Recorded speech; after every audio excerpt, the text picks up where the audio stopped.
जी बच्चों, तो आपको एग्जामिनेशन के ऊपर जो है ना वो कौन कौन सी फाइंडिंग्स मिल रही होती हैं रिमेटॉइड आर्थराइटिस की एग्जामिनेशन के ऊपर आपको मिल रही होती है कि जो जॉइंट्स अफेक्टेड होते हैं। फॉर एग्जांपल अगर मेरा इस हाथ का रिस्ट जॉइंट अफेक्टेड है और इस हाथ का रिस्ट जॉइंट अफेक्टेड है तो वो जगह सूजी भी होगी, स्वेल्ड होगी, वहाँ पे टेंडरनेस होगी। टेंडरनेस का मतलब ये होगा कि जब हाथ लगाएंगे तो वहाँ पे पेशेंट को दर्द होगा, आप उसको पालपेट करेंगे जॉइंट को तो उसको दर्द होगा। इसके अलावा एरिदीमा वहाँ पे यानी कि रेडनेस वगैरह वहाँ पे प्रेजेंट नहीं होती। अगर रेडनेस प्रेजेंट है तो इसका मतलब है कि कोई अंडरलाइन इन्फेक्शन है।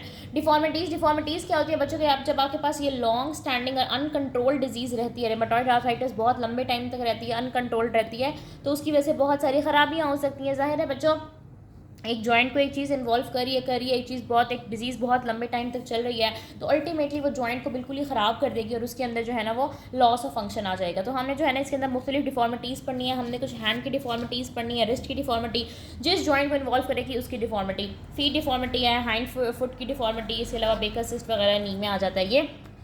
सो सबसे मोस्ट इंपॉर्टेंट, मोस्ट कॉमन आप लोगों के लिए याद रखना जो ज़रूरी है वो है बच्चों हैंड की डिफॉर्मिटीज़। ठीक है, ये आप लोगों को आनी चाहिए। मैं आप लोगों के साथ अभी पिक्चर्स भी इसकी शेयर करती हूँ, फिर मैं आप लोगों को साथ साथ पढ़ाती हूँ।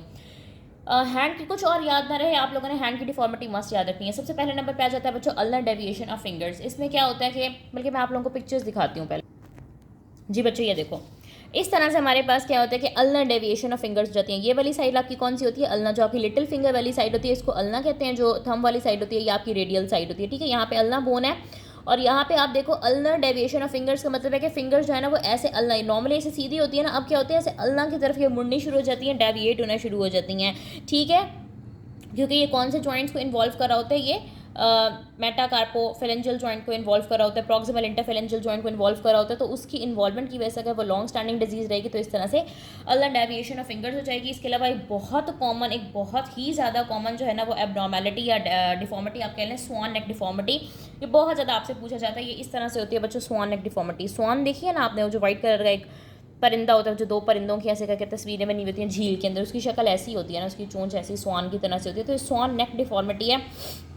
इसमें बच्चों बेसिकली क्या होता है कि जो आपका प्रॉक्सिमल इंटरफेरेंजियल जॉइंट है, ये बीच वाला जोड़, ये वाला जो जोड़ है ये प्रॉक्सिमल है, ये डिस्टल इंटरफेरेंजियल जॉइंट है। तो ये जो प्रॉक्सिमल इंटरफेरेंजियल जॉइंट होती है इसकी हाइपर एक्सटेंशन हो जाती है और आगे से जो डिस्टल इंटरफेरेंजियल जॉइंट है इसकी देखिए ये फ्लेक्शन हो जाती है, ये बेंड हो जाता है, इसको बोलते हैं स्वान नेक डिफॉर्मिटी। इसी तरह की एक और डिफॉर्मिटी का नाम है बॉचनेस डिफॉर्मिटी या बटन होल डिफॉर्मिटी, वो बिल्कुल इसके ऑपोजिट होता है बच्चों। ठीक है, ये इसकी भी मैं आप लोगों के साथ पिक्चर शेयर करती हूँ। ये देखें, ये हो जाता है बॉचनेस डिफॉर्मिटी। इसमें क्या होता है कि जो आपका प्रॉक्सिमल इंटरफेरेंजियल जॉइंट है उसकी फ्लेक्शन हो जाती है और डिस्टल वाले की हाइपर एक्सटेंशन हो जाती है। अच्छा, इतना अगर आप लोग याद नहीं भी रखते ना कि किसकी फ्लेक्शन हो रही है, किसकी एक्सटेंशन हो रही है, बस इतना याद रख लो कि हैंड के अंदर आपको क्या क्या चीज़ें मिलेंगी। आपको अल्नर डेविएशन ऑफ फिंगर्स मिलेगी, आपको स्वान नेक डिफॉर्मिटी, बॉचनेस डिफॉर्मिटी या बटन होल डिफॉर्मिटी मिलेगी। इसके अलावा आपको थंब के अंदर कौन सी डिफॉर्मिटी मिल सकती है बच्चों, आपको जी थंब मिल सकता है। अब जी थंब किस तरह का नज़र आता है, जिस तरह से जी अल्फ़ाबेट होता है ना, इस तरह से ये थंब हो जाता है। ठीक है, इसको कहेंगे कि ये जी डिफॉर्मिटी हो गई। ऑफ कोर्स अगर थंब को इन्वॉल्व करे तो जी डिफॉर्मिटी ऑफ थंब हो सकती है, अल्नर डेविएशन ऑफ फिंगर्स हो सकती है, स्वान नेक डिफॉर्मिटी, बॉचनेस डिफॉर्मिटी। ये 4 डिफॉर्मिटीज़ आप लोगों को अच्छे से याद होनी चाहिए। दूसरे नंबर पे आ जाता है बच्चों रिस्ट डिफॉर्मिटी, कि अगर ये रिस्ट जॉइंट को इन्वॉल्व करे तो क्या क्या हो सकता है। रिस्ट के ऊपर dorsal subluxation of ulna at the distal radio अल्लर जॉइंट, कि जो हमारे पास रिस्ट जॉइंट को अगर ये इन्वॉल्व कर है ना, तो डॉर्सल का मतलब होता है ये वाली साइड, ठीक है, डॉर्सल इस साइड को बोल रहे होते हैं। सबलक्सेशन का मतलब होता है कि पार्शियल डिसलोकेशन, कि अल्ना जो है ना वो पार्शियली डिसलोकेट हो जाती है। अब डिस्टल रेडियो अल्नर जॉइंट हमारे पास कौन सा, जहाँ पे देखें रिस्ट जॉइंट जो बन रहा होता है वो रेडियस और अल्ना बना रही होती है और आगे से कार्पल बोन बना रही होती है ना। तो जो रेडियस और अल्ना है डिस्टल साइड पे, फॉर एग्जांपल यहाँ साइड पे जो है ना डॉर्सल साइड पे डिस्टल रेडियो अल्नर जॉइंट जो है, जहाँ पे रेडियस और अल्ना मिल रही होती हैं, वहाँ पे अल्ना की जो है ना वो डिसलोकेशन हो जाती है। ठीक है, डॉर्सल साइड पे ये देखें, ये वाली डॉर्सल साइड हो गई, यहाँ पे हमारे पास रेडियस और अल्ना का डिस्टल एंड ये वाला होगा ना, प्रॉक्सिमल पीछे होगा, प्रॉक्सिमल यहाँ पीछे होगा, डिस्टल यहाँ पर होगा। सो डॉर्सल साइड पे जो रेडियस और अल्ना यहाँ पे जॉइंट बना रही होती हैं, इसमें अल्ना की डॉर्सल सबलक्सेशन हो जाती है, पार्शियल डिसलोकेशन हो जाती है, यानी कि अल्ना जो है ना वो स्लिप होने लग जाती है। ठीक है, तो ये रिस्ट के अंदर डिफॉर्मिटी आप लोगों ने पढ़ लेनी है एक दफ़ा। फीट के अंदर क्या क्या डिफॉर्मिटी आ सकती है बच्चों, ये भी इंपॉर्टेंट है। इसमें क्या हो सकता है, सबलक्सेशन यानी कि पार्शियल डिसलोकेट हो सकता है मेटाटार्सोफेरेंजियल जॉइंट। मेटाटार्सोफेरेंजियल जॉइंट मैंने आप लोगों को दिखाया ना कौन सा होता है, तो उसकी क्या हो सकती है, पार्शियल डिसलोकेशन हो सकती है। ठीक है, अब ये जो मेटाटार्सोफेरेंजियल जॉइंट है ना, इसको आप याद रखना, ये हम लोग आउट में भी इंशाल्लाह पढ़ रहे होंगे। इसके अलावा आ जाता है बच्चों हमारे पास cock up toe deformity. Cock up toe क्या होता है, ये देखें बच्चों, इस तरह का नजर आता है आपको कॉक अप टो। ठीक है, एबनॉर्मल बेंडिंग ऑफ टो हो जाती है एट द जॉइंट। ये देखें इस तरह से जो है ना ये इसकी एबनॉर्मल बेंडिंग हो गई, ये पैरों की बात हो रही है, ठीक है। कॉक अप टो डिफॉर्मिटी या अपवर्ड बेंडिंग को हम बोल रहे होते हैं। इसके अलावा हाइंड फुट यानी कि जो फुट का आपका पीछे वाला हिस्सा है जहाँ पे आपकी एड़ी आती है, हील आती है, उसमें आपके पास क्या क्या मसले हो सकते हैं बच्चों? उसमें आपके पास हो सकता है फ्लैट फीट, यानी कि जो लॉन्गिट्यूडनल आर्च है उसका लॉस हो सकता है। अब नॉर्मली हमारे पास पैर के अंदर ना एक आर्च प्रेजेंट होती है, जब आप पानी के अंदर पैर डाल के ज़मीन के ऊपर चलो तो आपका निशान आता है ना, तो वो साइड से पैर का निशान गायब होता है क्योंकि वहाँ पे एक आर्च होती है। नॉर्मली हमारे पास फीट कैसे होता है, ऐसे आर्च होती है इसके अंदर, ये आर्च। और फ्लैट फीट क्या होता है कि ये आर्च बिल्कुल लूज़ हो जाती है, ठीक है। सो अगर किसी पर्सन को फुट के अंदर रेमेटॉइड आर्थराइटिस है तो उसके अंदर फ्लैट फीट हो सकते हैं, उसकी लॉन्गिट्यूडनल आर्च लॉस हो सकती है। और इसके अलावा valgus deformity of calcaneus. Calcaneus क्या होती है? आपकी जो एड़ी की हड्डी होती है, पीछे की हड्डी होती है, जो पीछे वाली हड्डी होती है, इसको हम बोलते हैं कैल्केनियस। इसके अंदर क्या हो सकता है? वाल्गस डिफॉर्मिटी ऑफ कैल्केनियस हो सकता है। इसका मतलब है कि हील जो है ना आपकी, जो कैल्केनियस है या हील है, वो आउटवर्ड टर्न हो सकती है। ये देखो इसके अंदर देखो, नॉर्मली इस लाइन को बीच में से पास होना चाहिए और ये एड़ियाँ जो है ना ये आउटवर्ड हो चुकी हैं, ठीक है। ऐसे ऐसे हो जाएंगे पैर, बिल्कुल ना ऐसे हो जाएंगे पैर, नॉर्मली ऐसे होने चाहिए, अब पैर ऐसे हो जाएंगे। हील जो है ना वो बाहर की तरफ, ये देखें, आउटवर्ड टर्न हो जाएगी, ठीक है। उसके बाद बेकर सिस्ट आ जाता है। बेकर सिस्ट हमारे पास तब होता है जब नी जॉइंट इन्वॉल्व होता है। इसमें क्या होता है कि एक फ्लूइड से भरा हुआ सैक बन जाता है बिहाइंड द नी, जिसकी वजह से पेन और स्टिफनेस होती है। ये देखें इस तरह से ये बेकर सिस्ट होता है, ठीक है। और अगर ये बेकर सिस्ट रप्चर हो जाता है ना तो काफ के अंदर बहुत ज़्यादा पेन होगा, काफ के अंदर बहुत ज़्यादा स्वेलिंग होगी, ठीक है। और ये मिमिक कर रहा होता है डीवीटी को, ठीक है, वेनस थ्रोम्बोसिस को ये मिमिक कर रहा होता है। इसकी डिटेल में आप लोगों को जानने की ज़रूरत नहीं है कि ये क्या होता है, आप लोग ब्लॉक 9 में पढ़ोगे। और बस इतना आप लोगों ने याद रखना है कि जो बेकर सिस्ट होते हैं ना वो नी साइनोवाइटिस के साथ होता है, और अगर ये रप्चर हो जाएगा तो काफ मसल्स के अंदर बहुत ज़्यादा पेन होगा, बहुत ज़्यादा स्वेलिंग होगी। तो मैंने आप लोगों को यहाँ तक कौन कौन सी डिफॉर्मिटीज़ पढ़ाई हैं। अच्छा ये सारा काम ना मैं माइनर्स में पढ़ा चुकी हूँ, लेकिन मसला ये हुआ कि वहाँ पे ये रिकॉर्ड नहीं हुआ था लेक्चर, और ऐसा मुझे इतनी नींद आ रही है, लेकिन फिर भी मैं तुम लोगों के लिए रिकॉर्ड कर रही हूँ। और तुम लोग इतने अनग्रेटफुल हो ना तुम लोग चैनल को सब्सक्राइब करते हो, ना तुम लोग अपने फ्रेंड्स को शेयर करते हो, ना तुम लोग कमेंट करते हो। बहुत बुरी बात है बच्चों, बहुत बुरी बात है। एक बंदा आप लोगों के लिए इतनी ज़्यादा मेहनत कर रहा है, ठीक है। तो मैंने आप लोगों को क्या क्या बातें बताई हैं यहाँ पे, जो रेमेटॉइड आर्थराइटिस होता है उसके क्लिनिकल फीचर्स क्या क्या रहते हैं। पेन होती है, स्वेलिंग होती है, स्टिफनेस होती है। पैटर्न बहुत इंपॉर्टेंट है, याद होना चाहिए कि सिमेट्रिकल पैटर्न होता है। राइट हैंड का जो जॉइंट इफेक्ट होगा, लेफ्ट हैंड का भी वही जॉइंट इफेक्ट हो रहा होगा एट द सेम टाइम। कौन कौन से जॉइंट्स को इफेक्ट करता है बच्चों? ये स्मॉल जॉइंट्स को इफेक्ट करता है, हैंड के, रिस्ट के, फीट के, ठीक है। Metacarpophalangeal joint, wrist joint, proximal interphalangeal, distal नहीं होता सॉरी, मेटाटार्सोफेलेंजियल। मॉर्निंग स्टिफनेस रहती है ग्रेटर देन 1 आवर, इंप्रूव होती है एक्टिविटी के साथ। एग्जामिनेशन पे आपको स्वेलिंग मिलेगी, टेंडरनेस मिलेगा। डिफॉर्मिटीज़ के अंदर हैंड की डिफॉर्मिटी बहुत इंपॉर्टेंट आ जाती है, अल्नर डेविएशन ऑफ फिंगर्स आ जाती है, स्वान नेक डिफॉर्मिटी है, बॉचनस डिफॉर्मिटी है, बटन होल डिफॉर्मिटी है, Z deformity of the thumb है। रिस्ट की इतनी इंपॉर्टेंट नहीं है, फीट की याद रख लो, सबलक्सेशन ऑफ मेटाटार्सोफेलेंजियल जॉइंट और cock up toe deformity. Hind foot के अंदर आप लोगों ने वाल्गस डिफॉर्मिटी याद रखनी है, लॉस ऑफ लॉन्गिट्यूडल आर्च याद रखनी है, यहाँ से आप लोगों ने बस बेकर सिस्ट का नाम याद रख लेना है। सिस्टमिक फीचर्स भी होंगे जाहिर है बच्चों। अब आपके जिस्म का कोई एक हिस्सा तकलीफ में होगा तो पूरी जिस्म के ऊपर उसके असरात आएंगे। आपको थकावट होगी, वेट लॉस होगा, एनोरेक्सिया, भूख नहीं लग रही होगी, मसल्स वेस्टिंग हो रही होगी, और ऑस्टियोपोरोसिस जो है ना वो इसकी कॉमन कॉम्प्लिकेशन होती है, ठीक हो गया। एक्स्ट्रा आर्टिकुलर मैनिफेस्टेशन यानी कि जॉइंट के अलावा क्या क्या मैनिफेस्टेशन हो सकती हैं। अच्छा डेविडसन के अंदर ये बहुत ज़्यादा जो है ना वो लिखी हुई हैं, लेकिन आप लोगों को जो है ना वो इतना करने की ज़रूरत नहीं है। आप लोगों ने बस इतनी करनी है जितनी मैं आप लोगों को बता रही हूँ, क्योंकि बच्चों मैं फिर आप लोगों को बताऊँगी। आप लोगों को ना स्टार्ट पर ये बातें बहुत फैसिनेटिंग लग रही होती हैं।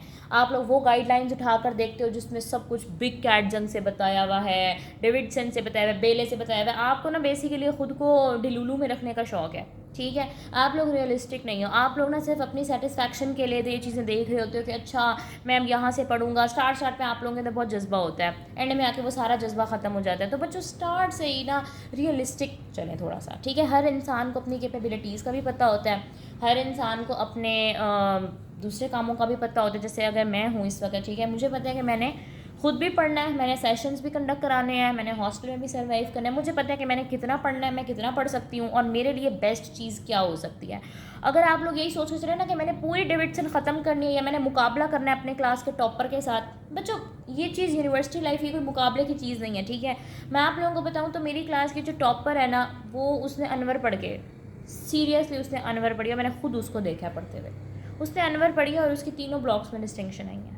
सो इट्स नॉट अबाउट कि आप बुक कौन सी यूज़ कर रहे हैं। लोगों को लग रहा होता है कि अगर हम भारी भारी किताबें यूज़ करेंगे या पूरी पूरी किताबें वो पढ़ डालेंगे ना तो शायद उससे हमारे मार्क्स बेटर हो जाएंगे। बच्चों अगर आप पूरी डेविडसन और बेले पढ़ जाओ, पीछे आपकी लेविंसन रह जाए, आपकी फार्मा रह जाए, आपकी माइक्रो रह जाए, फिर क्या फ़ायदा होगा।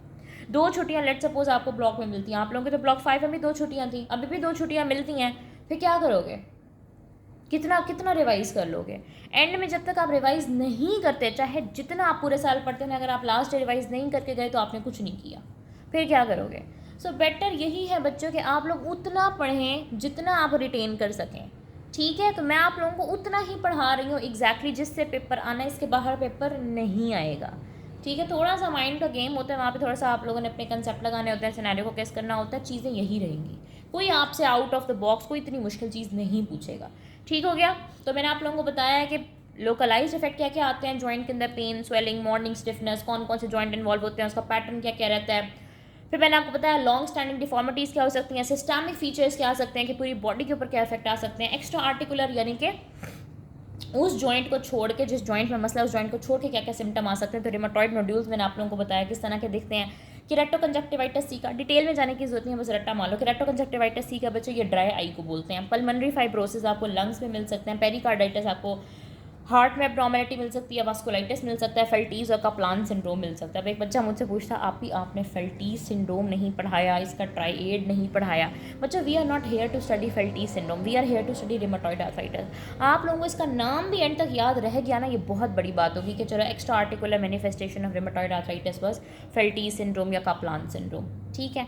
और एक और बात, आप लोगों ने अपने कॉलेज वालों के साथ मुकाबला नहीं करना कि हमारे कॉलेज में ऐसे पढ़ाया जा रहा है तो आप ऐसे पढ़ा रही हैं। देखिए बच्चों, कॉलेज वाले टीचर्स क्या करते हैं, आके सिर्फ स्लाइडें रीड करके चले जाते हैं और उसके बाद अपनी स्लाइडों से पेपर भी दे देते हैं। लेकिन बच्चों प्रॉफ में ऐसा नहीं होता, ठीक है। अब हमारा कॉलेज भी ऐसा है कि एक ही टॉपिक को लेके ना सारा पेपर बना देंगे उसी में से। सो कॉलेज वालों को इसके साथ कंपेयर ना करें। कॉलेज वालों को फ़िलहाल ब्लॉक पास करने के लिए वो जैसे कह रहे हैं वैसे कर दें, प्रॉफ में अपनी मनमानी करें, ठीक है। इसमें से हाई यील्ड पॉइंट्स में बता देती हूँ कौन कौन से जॉइंट इफेक्ट होंगे। मेटाकार्पोफेरेंजियल, प्रॉक्सिमल इंटरफेरेंजियल, मेटार्सोफेरेंजियल और रिस्ट। सिस्टमिक मतलब पूरे सिस्टम के ऊपर इसके इफेक्ट्स आ सकते हैं। इन्फ्लेमेटरी कंडीशन है। पॉलीआर्थराइटिस कई जॉइंट्स को इन्वॉल्व करता है। कार्डिनल सिम्टम क्या होंगे, pain, swelling greater than 1 hour, morning stiffness which improves with activity, erythema absent. Classical deformities, ulnar deformity, swan neck, boutonniere, Z thumb, Baker cyst. जो एलो number 3 है बच्चों, वो हमारे पास डिफरेंस या कंपैरिजन का है, वो जब हम सारे आर्थराइटिस पढ़ लेंगे हम इसका कंपैरिजन तब पढ़ेंगे, ठीक हो गया। एलो नंबर 4 क्या है, रेलेवेंट इन्वेस्टिगेशंस, आप इन्वेस्टिगेट किस तरह करेंगे। Medicine is all about investigations and management. ये जो मैंने आप लोगों को पैथोजेनेसिस वगैरह बताई है, ये आपकी पैथो का टॉपिक है। एक तरह से आप समझ लें कि मेडिसिन में आप पैथोजेनेसिस जो है ना वो पढ़ तो रहे होते हैं, लेकिन मेडिसिन का जो मेन गोल है वो है इंटरवेंशंस, इन्वेस्टिगेशंस, मैन्यूवर्स, मैनेजमेंट, ये चीज़ आ जाती है मेडिसिन के अंदर, ठीक है। रेलेवेंट इन्वेस्टिगेशन क्या होगी बच्चों, आप लोगों ने याद रखना है। सबसे पहले ब्लड टेस्ट आ जाते हैं। ESR, CRP दोनों इन्फ्लेमेटरी मार्कर्स हैं। ये क्रोनिक इन्फ्लेमेटरी कंडीशन है ना, सो इन्फ्लेमेटरी मार्कर्स रेज्ड होंगे, ESR भी रेज्ड होगा, CRP भी रेज्ड होगा। एक्यूट फेज रिएक्टेंट्स, इंटरल्यूकिन 6 वाला सारी मैंने आप लोगों को कहानी बताई थी, ठीक है। लेकिन ये ESR और CRP बच्चों सिर्फ रेमेटॉइड आर्थराइटिस के लिए स्पेसिफिक नहीं होते। हम ये नहीं कह सकते कि ये सिर्फ रेमेटॉइड आर्थराइटिस के लिए। आगे भी मैं आप लोगों को बहुत सारी कंडीशन पढ़ाऊंगी, वहाँ पे भी रेज्ड मिलते हैं, तकरीबन हर जगह ये रेज्ड मिलेंगे आपको। तो हम ये नहीं कह सकते कि these are specific for rheumatoid arthritis. अब रेमेटॉइड आर्थराइटिस के स्पेसिफिक कौन कौन से बच्चों, इसकी ऑटो एंटीबॉडीज है। रेमेटॉइड फैक्टर कराना है, anti citrullinated protein antibody. Rheumatoid factor जो होता है वो 70% ऑफ द पेशेंट्स के अंदर पॉजिटिव होता है, लेकिन अगर खाली आप ये कराएंगे तो ये खाली आपको कंफर्म नहीं करके दे सकता कि रेमेटॉइड आर्थराइटिस है। यानी कि you can not rely only on rheumatoid factor for establishing the diagnosis of rheumatoid arthritis. तो आप लोगों ने साथ में एंटी सेटुलिनेटेड प्रोटीन एंटीबॉडी भी करानी है। मोस्ट स्पेसिफिक एंटीबॉडी है रेमेटॉइड आर्थराइटिस की, और इवन सिम्टम्स आने से पहले ही ये अपीयर हो जाती है। फिर आप CBC कराएंगे, कंप्लीट ब्लड काउंट, उसमें आपको अनीमिया मिलेगा,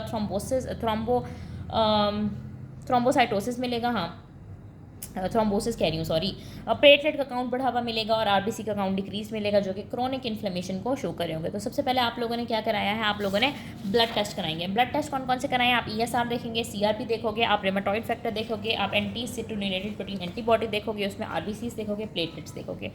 नेक्स्ट आ जाता है बच्चों साइनोवियल फ्लूइड का एनालिसिस। जॉइंट के अंदर का साइनोवियल मेम्ब्रेन के अंदर का फ्लूइड होता है, उसको आप एनालाइज करोगे तो वहाँ पे आपको इन्फ्लेमेशन नजर आएगी, वहाँ पे न्यूट्रोफिल का काउंट रेज नजर आएगा और स्टीराइल होगा। स्टीराइल का मतलब है कि वहाँ पे कोई टर्बिड वगैरह नहीं होगा, वो नॉर्मल जिस तरह होता है उसी तरह का नजर आएगा। टर्बिड कब होता है आपके पास साइनो यानी कि गदला या गंदा कब होता है, जब वहाँ पे कोई इन्फेक्शन होती है, ठीक है, वो आपको in the case of septic arthritis मिल सकता है। लेकिन यहाँ पे आपको स्टीराइल ही मिलेगा, यानी कि यहाँ पे आपको कोई माइक्रो ऑर्गेनिजम्स, कोई बैक्टीरिया, कोई फंजाई उसके वो नहीं मिलेंगे, आपको जस्ट रेज्ड WBCs मिलेंगे, आपको इन्फ्लेमेशन मिलेगी, आपको इन्फेक्शन नहीं मिलेगी, ठीक है। उसके बाद अगर आप इमेजिंग की बात करें तो बच्चों एक्सरे करा सकते हैं, अल्ट्रासाउंड करा सकते हैं, MRI करा सकते हैं। एक्सरे पे आपको क्या मिलता है, सॉफ्ट टिश्यूज़ की स्वेलिंग मिल सकती है, पेरी आर्टिकुलर ऑस्टियोपिनिया यानी कि बोन सेल्स डिक्रीज मिल सकते हैं, जॉइंट स्पेस नैरोइंग मिलेगी, ठीक है, दोनों जॉइंट्स के दरमियान स्पेस जो है ना वो कम हुई भी होगी, सबलक्सेशन या मतलब पार्शियल डिस्लोकेशन और डिफॉर्मिटी मिल सकती है। मोस्टली इंपॉर्टेंट जो है ना वो आपके पास rheumatoid factor, anti citrullinated protein antibody है, ठीक है। और अल्ट्रासाउंड और MRI जो है ना वो मोर सेंसिटिव होते हैं, वो साइनोवाइटिस और जॉइंट इफ्यूजन वगैरह को डिटेक्ट कर रहे होते हैं, अर्ली इरोजन्स को डिटेक्ट कर रहे होते हैं। सो आप लोगों ने याद रखना है कि ESR और CRP रेज्ड मिलेंगे आपको, जो कि एक्टिव इन्फ्लेमेशन को शो कर रहे होंगे। रिमेटॉइड फैक्टर पॉजिटिव होता है 70% ऑफ द पेशेंट्स के अंदर, but it is supportive, it is not diagnostic. ACP हमारे पास हाईली स्पेसिफिक है, जो कि प्रिडिक्ट कर रहा होता है इरोजिव डिजीज़ को। ये दोनों चीज़ें आप लोगों को अच्छे से याद होनी चाहिए, ठीक है।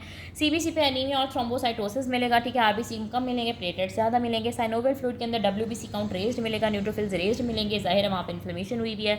स्टीराइल मिलेगा। एक्सरे के ऊपर ऑस्टियोपिनिया, जॉइंट स्पेस नैरोइंग और इरोजन्स मिलेंगे। अल्ट्रासाउंड और MRI फॉर अर्ली साइनोवाइटिस और इरोजन्स होता है। इतने प्यारे नोट्स, इतने ज़बरदस्त नोट्स हैं। इस तरह के अगर तुम लोगों को नोट्स चाहिए तो तुम लोगों ने मेरा गाइडलाइंस ग्रुप जो है ना वो ज्वाइन करना है। 033316415565। वहाँ पे मैं सेशंस देती हूँ, मैं नोट सेंड करती हूँ, मैं गाइडलाइंस देती हूँ, हर तरह से बच्चों आप लोगों को फैसिलिटेट करने की कोशिश करती हूँ। और बस ये कि आप लोगों ने दुआओं में याद रखना, मुझे बहुत अच्छे से जो है ना वो सपोर्ट करते रहना है, ठीक है। और मुझे आप लोगों से कुछ नहीं चाहिए। और एक और बात बच्चों, आप लोग जो है ना, जो बच्चे सेशन लेट ज्वाइन करते हैं ना, वो फिर एंड में खुद सफ़र कर रहे होते हैं, वो रिकॉर्डिंग्स मांगते फिर रहे होते हैं बच्चों। इसलिए मैं कहती हूँ कि आप लोग टाइमली सेशन ज्वाइन कर लिया करो। आप लोगों को खुद को भी पता होता है कि हमने खुद से नहीं पढ़ना, जब तक आप लोगों के ऊपर डंडा नहीं आता ना तो तब तक आप लोग नहीं पढ़ते, इसलिए खुद से बेहतर है कि पढ़ लिया करो। नेक्स्ट आ जाता है बच्चों आपके पास diagnostic criteria for confirming rheumatoid arthritis, कि आप कैसे कंफर्म करेंगे कि आप जो है ना इस पर्सन को रेमेटॉइड आर्थराइटिस है। तो इसके लिए हमारे पास एक क्राइटेरिया होता है, ACI या EULAR क्राइटेरिया होता है, जिसमें ना आपको बेसिकली स्कोर करना होता है। 10 फीचर्स होते हैं, उसमें से अगर अब 6 मार्क्स आ रहे हैं ना, 6 पॉइंट्स हो रहे हैं, तो कहते हैं कि इस बंदे को रेमेटॉइड आर्थराइटिस है। मैं आप लोगों की प्यारी डेविडसन से दिखाती हूँ, 1 मिनट जी बच्चों। तो ये हमारे पास क्राइटेरिया होता है for the diagnosis of rheumatoid arthritis, ठीक है। इसमें बेसिकली क्या होता है कि आपने ना ये 4 चीज़ें हैं, ये 4 फैक्टर्स हैं और इनके आगे स्कोर लिखे हुए हैं, ठीक है। इसको याद कर लो तो अच्छी बात है, नहीं भी याद करते तो कम से कम इतना पता होना चाहिए कि रेमेटॉइड आर्थराइटिस आपने इसको कब बोलना है, जब पेशेंट का स्कोर 6/10 या उससे ज़्यादा हो, ठीक हो गया।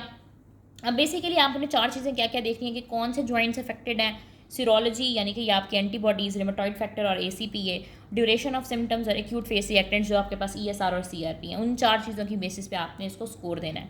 अगर आपके पास 1 लार्ज जॉइंट अफेक्ट होता है तो आपने इसको 0 नंबर देना है। क्यों 0 नंबर देना है? क्योंकि हमें पता है बच्चों रेमेटॉइड आर्थराइटिस स्मॉल जॉइंट्स को अफेक्ट कर रहा होता है, ठीक है। तो अगर लार्ज जॉइंट है तो हमने रेमेटॉइड आर्थराइटिस नहीं सोचना, हमने कोई और चीज़ सोचनी है। मे बी ऑस्टियो आर्थराइटिस हो सकता है, मे बी सेप्टिक आर्थराइटिस हो सकता है, but it is not rheumatoid arthritis, ठीक है। 1 लार्ज जॉइंट अफेक्ट हो रहा है तो 0 नंबर। 2 से 10 तक लार्ज जॉइंट अफेक्ट हो रहे हैं तो 1 नंबर।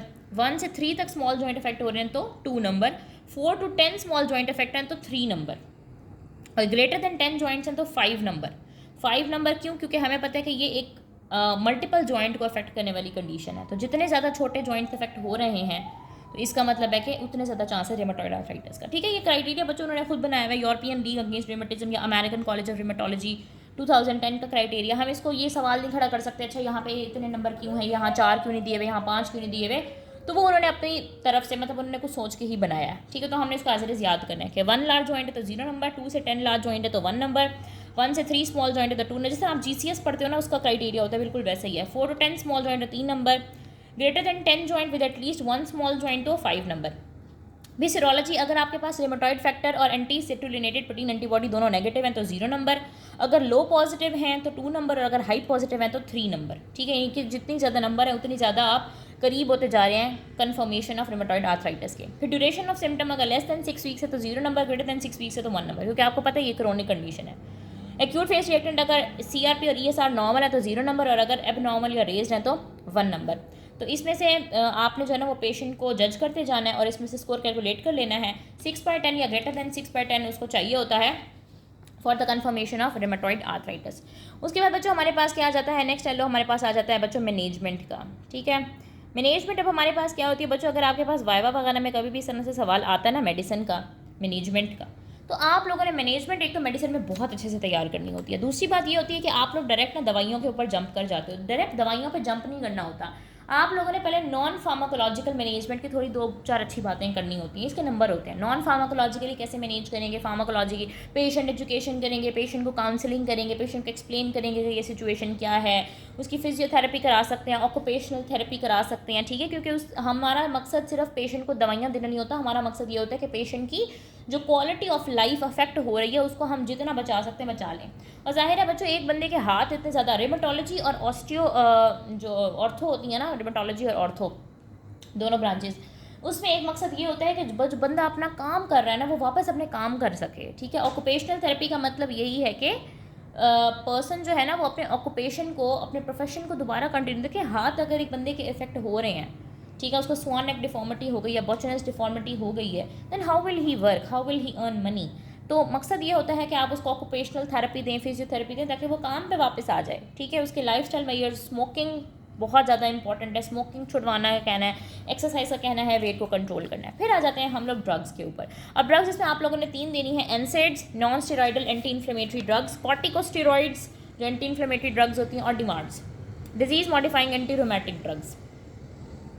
ठीक है, अब बच्चों जो एनसेड जो होती हैं आप सबको पता है कि non steroidal anti inflammatory drugs होती हैं। इसमें आपके पास आइबुप्रोफेन, नेप्रोक्सेन, डिक्लोफिनैक सोडियम, जिसको डाइक्लोरान कहते हैं, बड़ी मशहूर ज़माना दवाई है, या ब्रूफीन के नाम से आती है आइबुप्रोफेन। तो ये होती है बेसिकली पेन को रिलीव करने के लिए, स्टिफनेस वगैरह को कम करने के लिए, लेकिन ये डिजीज़ की प्रोग्रेशन को नहीं रोक सकता। मतलब कि जो लॉन्ग टर्म हमने डिफॉर्मिटीज़ पढ़ी है ना उनको नहीं रोक सकता, लेकिन वक्ती तौर पर आपको पेन से आराम देगा और आपकी स्टिफनेस वगैरह को कम करेगा। तो एनसेड्स। उसके बाद जाते हैं बच्चों कॉर्टिकोस्टेरॉइड्स, जो कि इन्फ्लेमेशन को कंट्रोल करने में बहुत इंपॉर्टेंट होती हैं। इसमें जाता है बच्चों आपके पास प्रेडनिसोलोन और ऑरली देंगे। अगर उससे भी फ़र्क नहीं पड़ता तो फिर आपको डायरेक्ट जॉइंट के अंदर, जो जॉइंट अफेक्टेड है वहाँ पे इंट्रा आर्टिकुलर जॉइंट के अंदर स्टीरॉइड के इंजेक्शंस डालने पड़ेंगे। बट ऑफ कोर्स इतने ज़्यादा स्टीरॉइड्स हम लोग नहीं दे सकते होते, स्टीरॉइड्स हेल्थ के लिए इतने ज़्यादा अच्छे नहीं होते, इनके बहुत ज़्यादा हार्मफुल इफ़ेक्ट्स होते हैं। सो जो मोस्ट इम्पॉर्टेंट थेरेपी है इसके अंदर, जो चॉइस ऑफ ड्रग आप कह लें, वो हमारे पास डिमार्ड्स है, disease modifying anti rheumatic drugs. या फार्मा में पढ़ोगे, बड़ी डिटेल से पढ़ोगे, कहोगे तो मैं इंशाल्लाह सेशन ले रही हूँ अभी इंशाल्लाह 22 अगस्त से मे बी हम लोग स्टार्ट करने के सेशन। उसके अंदर जो फार्मा के रिमेनिंग टॉपिक्स हैं मैं आप लोगों को वो कवर कराऊंगी, वीरोलॉजी कवर कराऊंगी, फोरेंसिक कवर कराऊंगी, एमएस के पैथोलॉजी कवर कराऊंगी। इस दफ़ा टाइम से ले लेना, बाद में तुम लोग फिर कह रहे होते हो अब तो हमसे मिस हो गया, अब तो हमें रिकॉर्डिंग दे दें, कुछ भी नहीं दूंगी मैं फिर।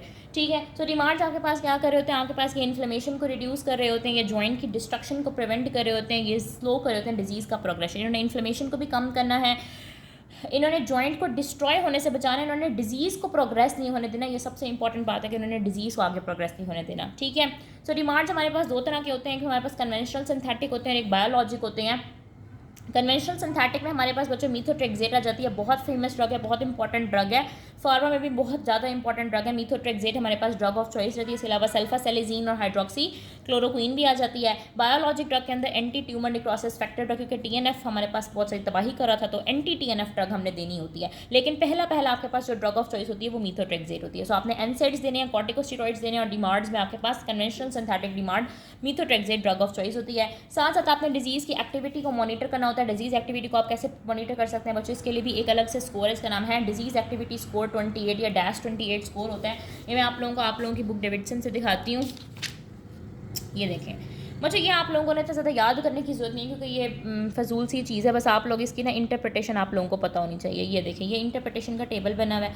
वो कह रहा है कि आपने ना पहले पेशेंट जब आपके पास आया ना तो आपने उसके स्वोलन जॉइंट्स को काउंट करना है कि कितने जॉइंट्स सूझे हुए हैं, काउंट करना है टेंडर जॉइंट्स को, कितने जॉइंट उसके टेंडर हैं, यानी कि जिन पे हाथ लगाओ तो दर्द होता है। फिर आपने उसका ESR मैयर करना है। ठीक है, फिर आपने पेशेंट की ग्लोबल हेल्थ असेसमेंट नोट करनी है, उसको डेटा एंटर करना है इस वेबसाइट में और वहाँ से आपको इसका स्कोर मिल जाएगा।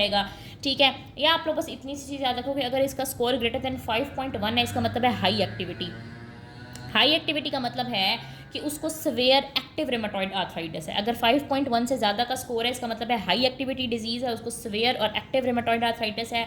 अगर उसका 3.2 से 5.1 के दरमियान है, इसका मतलब है मॉडरेट एक्टिविटी, यानी कि एक्टिव डिजीज़ है अभी उसको, ठीक है, इतनी ज़्यादा नहीं है लेकिन एक्टिव है और ट्रीटमेंट ऑल्टर करने की ज़रूरत है। अगर रह रहा है ना यही -28 स्कोर, तो इसका मतलब है ट्रीटमेंट ऑल्टर करो आप। 2.6 से 3.2 के दरमियान है, तो इसका मतलब है लो डिजीज़ एक्टिविटी के माइल्ड है डिजीज़ एक्टिविटी और ट्रीटमेंट जो है ना वो वर्क कर रहा है, लेकिन उसको भी मॉनिटरिंग की ज़रूरत है। और अगर 2.6 से भी कम है, तो इसका मतलब है रिमिशन, डिजीज़ जो है ना वो बिल्कुल कंट्रोल हो चुकी है, बंदा बिल्कुल वापस आ चुका है, ठीक है। रिमिशन का मतलब है कि बंदा हेल्थ की तरफ वापस आ चुका है, ये नहीं कि डिजीज़ वापस आ चुकी है। तो ये इंटरप्रिटेशन आप लोगों को थोड़ी बहुत आनी चाहिए। फिर मैं आप लोगों को ये -28 स्कोर बताऊँ कि आपने डिजीज़ एक्टिविटी को मॉनिटर किस तरह से करना है, कि आपका बंदा कितना सेहतयाबी की तरफ है, या आपका बंदा जो है ना, आपका जो पेशेंट है वो मज़ीद ख़राबी की तरफ जा रहा है। तो आपके पास डायग्नोज हुआ रिमेटॉइड आर्थराइटिस, आप लोगों ने सबसे पहले क्या स्टार्ट करानी है उसको, मीथोट्रेक्सेट, जो कि आपके पास biologic DMARD, conventional synthetic DMARD है, 15 mg वीकली आपने देनी है।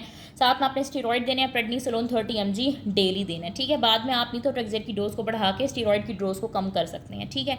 फिर आपने जो है ना ये दोनों देने के बाद देखना है आफ्टर सम टाइम के -28 स्कोर क्या आ रहा है आपके पास। अगर तो -28 स्कोर आपके पास 3.2 से कम आ रहा है ना, तो इसका तो मतलब ये है कि आपकी लो डिजीज़ एक्टिविटी है, मतलब ठीक आप चल रहे हैं, माइल्ड है डिजीज़ एक्टिविटी, माइल्ड है, तो आपने सिर्फ मीथोट्रेक्सेट चलानी है, स्टीरॉयड खत्म कर देना है। लेकिन अगर आपके पास -28 को 3.2 से ज़्यादा आ रहा है, इसका मतलब है मॉडरेट एक्टिविटी डिजीज़ है। यहाँ से देखते जाओ ना, ये देखो 3.2 से ज़्यादा, तो मतलब मॉडरेट एक्टिविटी एक्टिव डिजीज़ है, मतलब कि अभी आपको ट्रीटमेंट ऑल्टर करने की जरूरत है, ये ट्रीटमेंट काम नहीं कर रहा। तो आपने इसके अंदर सल्फासेलेजीन और हाइड्रोक्सीक्लोरोक्वीन, ये सल्फासेलेजीन और हाइड्रोक्सीक्लोरोक्वीन अगेन डिमांड ही हैं कन्वेंशनल सिंथेटिक, जिस तरह मीथोट्रेक्सेट है उसी तरह सल्फासेलाजीन हाइड्रोक्सीक्लोरोक्वीन है। सल्फासेलाजीन हाइड्रोक्सीक्लोरोक्वीन आप लोगों ने ऐड कर देनी है।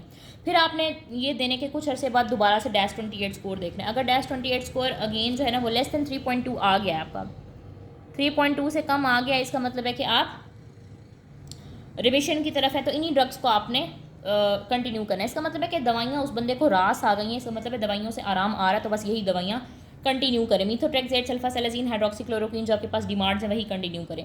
लेकिन अगर -28 स्कोर आपका 3.2 से 5.1 के दरमियान आ रहा है, मतलब कि मॉडरेट एक्टिविटी में चला गया, तो इसका मतलब है आपको दोबारा से कोई डिफरेंट डिमांड ट्राई करनी पड़ेगी। और अगर 5.1 से ज़्यादा का रहा है, इसका मतलब है ओहो हो हाई एक्टिविटी डिजीज़ हुई हुई है, सो आपने साथ में बायोलॉजिक या फिर कोई और डिमांड ऐड करना है। फिर आपने दोबारा -28 स्कोर को कंटिन्यू वो करना है, मॉनिटर करना है, और उसके मुताबिक आप अपना ट्रीटमेंट जो है ना वो ऑल्टर करते जाएंगे। सो -28 स्कोर हमारे पास जो है ना वो ट्रीटमेंट मॉनिटर करने के लिए होता है। और पीछे जो हमने EULAR स्कोर पढ़ा था, ELAR स्कोर पढ़ा था, वो हमारे पास था criteria for the diagnosis of rheumatoid arthritis. बहुत ज़्यादा इंपॉर्टेंट है, ये इतना इंपॉर्टेंट नहीं है ना, ये इतना कोई आपसे जो है ना वो पूछते हैं। बस आप लोगों को ये पता होना चाहिए कि चॉइस ऑफ ड्रग हमारे पास क्या होते हैं, डिमांड्स होते हैं। मीथोट्रेक्सेट हमारे पास ड्रग ऑफ चॉइस होती है, इसके अलावा हम NSAIDs और कॉर्टिको स्टीरॉइड्स भी दे रहे होते हैं। इसमें से हाई यील्ड पॉइंट्स मैं आप लोगों को बता देती हूँ, देना हमारे पास रिमेटॉइड आर्थराइटिस कंप्लीट हो जाएगा। और ये आधा घंटा मुझे दोबारा बेला वजह लगाना पड़ गया, सब कुछ पढ़ा चुकी थी मैं। खैर चलो, मीथोट्रेक्सेट आपके पास फर्स्ट लाइन डिमांड है, first line drug of choice है। डिमांड्स जो है ना वो जॉइंट डिस्ट्रक्शन को प्रिवेंट करते हैं, NSAID सिर्फ रिलीव करते हैं आपके सिम्टम्स को, और कॉर्टिकोस्टेरॉइड्स हमारे पास ब्रिज थेरेपी होती है until the DMARDs take effect, ठीक है। एंटी-TNF ड्रग्स हमारे पास बायोलॉजिकल डिमांड्स होती हैं। -28 स्कोर हमारे पास होता है to monitor the disease activity and guide treatment. और अगर हमारे पास बहुत ज़्यादा एडवांस डिजीज़ हो जाती है और इन दवाइयों से आराम नहीं हो रहा होता, तो फिर हमें सर्जरी करनी पड़ती है, हमें जॉइंट को रिप्लेस करना पड़ता है। So this was all about rheumatoid arthritis.